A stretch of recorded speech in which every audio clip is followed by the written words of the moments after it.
Hi. So I'm here at work and I was just reading through Acts 15 on my break, and I got to the part where Barnabas and Paul split up. And as I was reading, I was thinking, like, that really didn't have to happen. Um, there's a lot that likely was going on between that. But one thing that I couldn't just help but keep focusing on is it was probably avoidable, and something that probably brought it up was, Paul's anger. I think about a lot. Like, if you see Paul in throughout Acts and also throughout, like, if you even look at some of his epistles, like Galatian stuff, he's fiery, he's short tempered, kind of. Um, Not kind of, but and that made me think of, like, goodness, like, when we don't keep those things in check, we it's my conviction that it's ultimately that it's sin that brings division. My heart grieves constantly for just how divided the church is today, um, even among, like, separated, like, other not just denominations but faiths.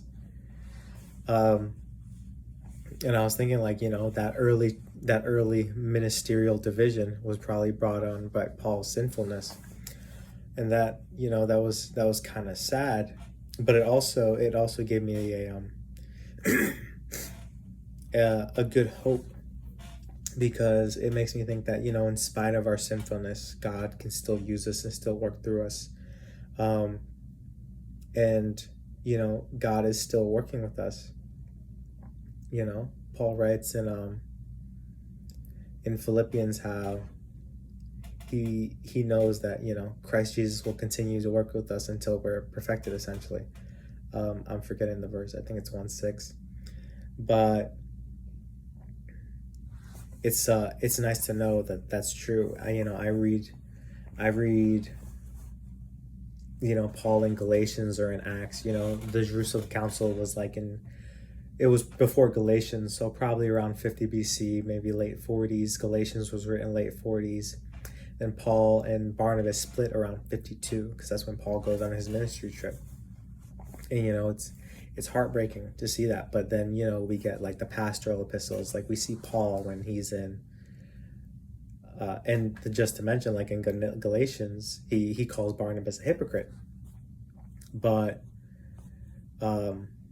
we do see in like Philemon or in Second Timothy, Paul's great change in terms of a more generous, more tempered spirit, as opposed to what he was earlier. So not only do I like you know am I comforted by the fact that God works through us despite our sinfulness. Another solid joy that we can take away from that is how, even when you mess up, God's not done with you. And the process of sanctification takes a lifetime, and we see Paul's change in 10-20 years of ministry, and very much so how we can, how God will continue to work through us to the same effect. So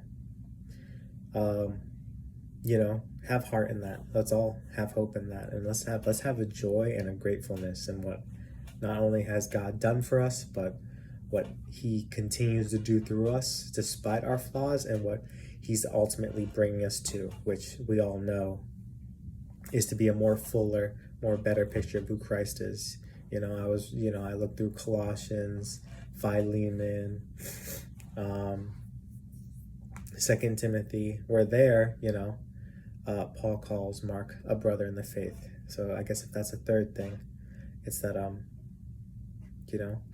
God can restore the things that we once broke and the things that we once lost. But those are three takeaways that I got from that passage just now. And I thought maybe it'd be good to hear. Maybe one of you needs to, or just someone needs to hear that. But it just makes me more grateful, and I believe gratitude is It's a very underrated trait nowadays. So yeah.